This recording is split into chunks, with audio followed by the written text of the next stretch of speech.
نږدې څو اونۍ کېږي د پښتون ژغورنې غورځنګ د پنجاب پر وړاندې خپلو انقلابي حرکتونو او د حق غوښتنې لپاره پیل کړې مبارزه کې خاموشي اختیار کړې ده.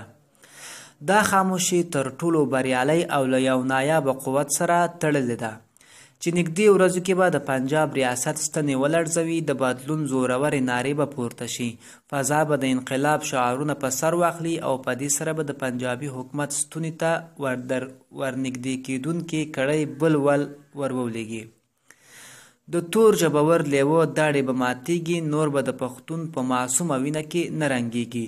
په هرې تورې شپې پسې حتمي روڼ سهار راځي، په هرې بدمرغۍ پسې حتمي نیکمرغي راځي.